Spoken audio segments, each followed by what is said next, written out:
வணக்கம் ரிஷி டிவி நண்பர்களே. ஒரு சிறிய இடைவெளிக்கு பிறகு உங்களை மீண்டும் சந்திப்பதில் மிக்க மகிழ்ச்சி. இப்ப தேர்தல் பரபரப்பு போயிட்டுருக்கு. நீங்க எங்க பார்த்தாலும் கருத்து கணிப்புகள், கருத்து திணிப்புகள் அப்படின்னு நெறைய இடத்துல போயிட்டுருக்கு. அந்த வகையில நம்ம சேனல் சார்பாவும் சில மாவட்டங்கள்ல கருத்து கணிப்புகள் எடுத்திருக்கோம். அத ஒவ்வொரு மாவட்ட வாரியா நம்ம உங்ககிட்ட பகிர்ந்துக்கிற போறோம். அந்த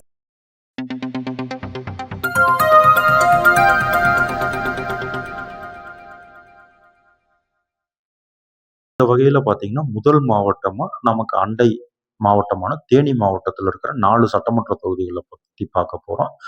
முதல் தொகுதியா பார்த்தீங்கன்னா, நம்ம மதுரை மாவட்ட எல்லையில இருக்கிற ஆண்டிப்பட்டி தொகுதிய பத்தி பார்க்க போறோம். ஆண்டிப்பட்டியில வழக்கம் போல திமுக, அதிமுக நேரடியா மோதுறாங்க. தாவேகா சார்பா லெஃப்ட் பாண்டி, நீங்க லெஃப்ட் பாண்டி கேள்விப்பட்டிருப்பீங்க. சாட்டை முருகன் கொஞ்ச நாள் போட்டு கிளி கிளின்னு கிழிச்சாரு. லெஃப்ட் பாண்டி அவரு போட்டியிடுறாரு. நாம் தமிழர்ல கோமதின்னு சொல்லி ஒரு பெண் போட்டியிடுறாங்க. ஆனா நேரடி போட்டின்னு பார்த்தீங்கன்னா, திமுக, அதிமுக 2 பேத்துக்குமே நேரடி போட்டி. இன்னொரு கொடுமை என்னன்னு பார்த்தீங்கன்னா, வழக்கம் நம்ம ஏற்கனவே ஒரு நிகழ்ச்சியில சொல்லியிருப்போம். 2 பேருமே அண்ணன், தம்பி. 2 பேத்துக்குமே இது 3வது தேர்தல்.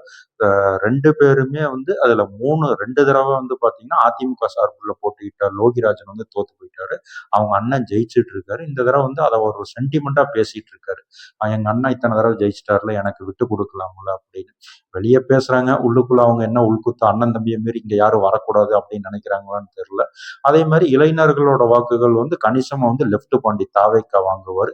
சீமானுக்கும் அங்க குறிப்பிடத்தக்க அளவு ஒரு 10,000 ஓட்டுல இருந்து 15,000 ஓட்டு வரைக்கும் வாங்குறதுக்கான வாய்ப்புகள் இருக்கு.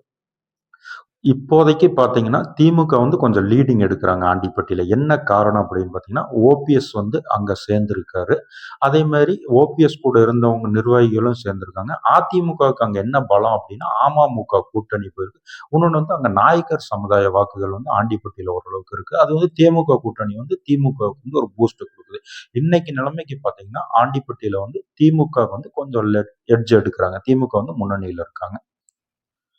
அடுத்ததா நம்ம பார்க்க போற தொகுதி பார்த்தீங்கன்னா, ஆண்டிப்பட்டிக்கு அடுத்ததா இருக்கிற பெரியகுளம் தனி தொகுதி. மாவட்டத்துல இருக்கிற ஒரே ஒரு தனி தொகுதி பெரியகுளம். இத திமுக கூட்டணியில விடுதலை சிறுத்தைகளுக்கும், அதிமுக கூட்டணியில பார்த்தீங்கன்னா, அம்மா மக்கள் முன்னேற்ற கழகத்துக்கும் ஒதுக்கியிருக்காங்க. அம்மா மக்கள் முன்னேற்ற கழகத்துல ஏற்கனவே அங்க எம்எல்ஏவா இருந்த டாக்டர் கதிர்காமு போட்டியிடுறாரு.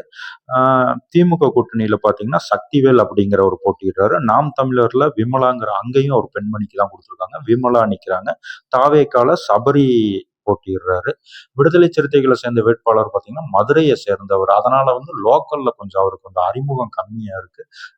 அமமுக வேட்பாளர் ஏற்கனவே அங்க தேனி மருத்துவக் கல்லூரியில டீனா வேலை பார்த்திருக்காரு. ஏற்கனவே பெரியகுளம் எம்எல்ஏவா இருந்து அந்த சுற்று வட்டாரத்து மக்கள் மத்தியில கொஞ்சம் அறிமுகமானவர். இன்னொன்னு அங்க அமமுகவுக்கு ஓரளவுக்கு பலம் இருக்கு. போன நாடாளுமன்ற தேர்தல்ல பார்த்தீங்கன்னா, திரு டிடிவி அவர்கள் அங்க 50,000 வாக்குகளுக்கு மேல வாங்கியிருக்காரு. அதனால தலித் வாக்குகளும் அவங்களுக்கு கிடைக்கிறதுக்கு வாய்ப்புகள் இருக்கு. ஆம், தலை இது நம்ம முக்குளத்தோர் சமுதாயத்து வாக்குகளும் கிடைக்கிறதுக்கான வாய்ப்புகள் இருக்கு. தாவேகா இளைஞர்கள் வாக்குகளை தாவேகா நாம் தமிழர்கிட்ட இருந்து அங்க கவர் பண்றாங்க. பெரிய அளவுல அங்க பெருசா வெற்றி தோல்வி இது இல்ல. ஒரு 10,000 ஓட்டுக்குள்ள இப்போதைக்கு நம்ம கருத்து கணிப்படி டாக்டர் கதிர்காமு முன்னிலையில இருக்காரு. கடைசி கட்ட நிலவரங்கள், கடைசி நேர மக்கள் கவனிப்புகளை பொறுத்து விடுதலை சிறுத்தைகள் கொஞ்சம் முன்னணியை நோக்கி போறதுக்கான வாய்ப்புகள் இருக்கு. அடுத்ததா பார்க்க போற தொகுதி பார்த்தீங்கன்னா, தேனி மாவட்டத்தோட ஒரு விஐபி தொகுதி. முன்னாள் முதலமைச்சர் திரு ஓபிஎஸ் போட்டியிட்டாரு. தொடர்ச்சியா 3 தடவ ரெட்டலையில போட்டியிட்டவரு. காலத்தின் கோலத்தால இப்ப உதயசூரியன் சின்னத்துல நிக்கிறாரு. அவரை எதிர்த்து பார்த்தீங்கன்னா, திமுகவுல பார்த்தீங்கன்னா, அதிமுகல பார்த்தீங்கன்னா, வி.டி. நாராயணசாமி, அதாவது போன நாடாளுமன்ற தேர்தல்ல நின்னவர் தான் மறுபடியும் இப்பவும் அவரை எதிர்த்து நிக்கிறாரு. நாம் தமிழர்ல கலையரசும், தாவேக்கால தமிழக வெற்றி கழகத்துல பார்த்தீங்கன்னா, பிரகாஷ் அப்படிங்கிறவங்க போட்டியிடுறாங்க. பட் 4 பேர் இருந்தாலுமே கூட அங்க போட்டி பார்த்தீங்கன்னா, பன்னீர்செல்வத்துக்கும் அதிமுக நாராயணசாமிக்கு தான் போட்டி அதிகம்.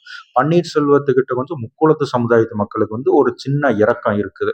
ஒரு முன்னாள் முதலமைச்சர், ஒரு எதிர்க்கட்சி தலைவரா இருந்தவர், கட்சியோட ஒருங்கிணைப்பாளரா இருந்தவரையும் மீறி இந்த நிலைமைக்கு ஆளாக்கிட்டாங்க அப்படிங்கிறது ஒண்ணு இருக்குது. இன்னொன்னு சில குக்கிராங்கங்கள்ல பார்த்தீங்கன்னா, ரெட்டலை நீ போப்பா நான் ரெட்டலைக்கு போட்டுறேன். அந்த நம்ம வழக்கம் போல கேள்விப்பட்ட மாதிரி தான். போயா நீ போயா நான் ரெட்டலைக்கு போட்டுறேன் அப்படிங்கிறதுல அவருக்கு ஒரு பின்னடைவை சந்திக்கிறாரு. அதே மாதிரி வி.டி. நாராயணசாமியும் போன தேர்தல்ல தோத்ததுனால விட்டத பிடிக்கணும்னு பன்னீர்செல்வத்தை பின்னாடியே துரத்திட்டு வந்துட்டு இருக்காரு. இப்போதைக்கு தாவேக்காவெல்லாம் வந்து அங்க பெரிய அளவுல ஓட்டு வாங்குற மாதிரி தெரியல. ஒரு 10-15% ஓட்டு வாங்கலாம்.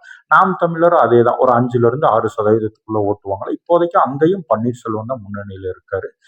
வி.டி. நாராயணசாமி வந்து பின்தங்கி தான் இருக்காரு. தேனி மாவட்டத்தோட கடைசி தொகுதி பார்த்தீங்கன்னா கம்பம். கம்பம் பள்ளத்தாக்கு நெல் வயல்களும் கரும்புகளும் நிறைஞ்ச ஒரு பசுமையான பூமி கம்பம் பள்ளத்தாக்கு.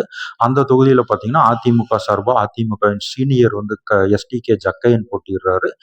இப்போதைக்கு தற்போது எம்எல்ஏவான கம்பம் ராமகிருஷ்ணன் போட்டியிடுறாரு திமுக சார்பாக. நாம் தமிழர்ல அதையும் ஒரு பெண் தான் போட்டிடுறாங்க, அன்பு செல்வின்னு. தாவேக்கால அவங்க ஒரு தனி அமைப்பை நடத்திட்டு வந்தாரு. இப்ப அவர் தாவேக்கால இணைந்துட்டாரு. ஜெகநாத் மிஸ்ரா நீங்க கேள்விப்பட்டிருப்பீங்க, ஒரு சமுதாய அமைப்பை நடத்திட்டு இருந்தாரு. அவர் அங்க போட்டியிடுறாரு.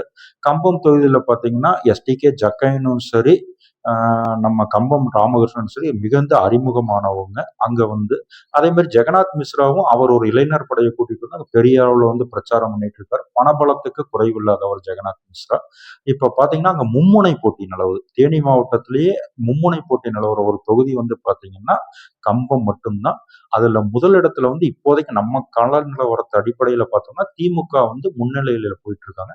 அவரை பின்தொடர்ந்து வந்து 2 பேருமே பின்தொடர்ந்து வந்துட்டு இருக்காங்க. ஒருவேளை தேனி மாவட்டத்துல வந்து 2வது இடத்துல தாவேக்கு ஏதாவது ஒரு தொகுதி வரும் அப்படின்னு நினைச்சோம்னு பாத்தீங்கன்னா கம்பம் தொகுதியில ஜெகநாத் மிஸ்ரா வந்து 2வது இடத்துக்கு வர்றதுக்கான வாய்ப்புகள் கொஞ்சம் அதிகமா இருக்கு. ஏன்னா அவர் சார்ந்த நாயுடு சமுதாயத்து வாக்குகள் வந்து அங்க அதிகம். பிளஸ் இன்னொன்னு பாத்தீங்கன்னா இளைஞர்கள் தமிழ்நாடு முழுக்கவே விஜய்க்கு இளைஞர்கள் சப்போர்ட் அதிகம்.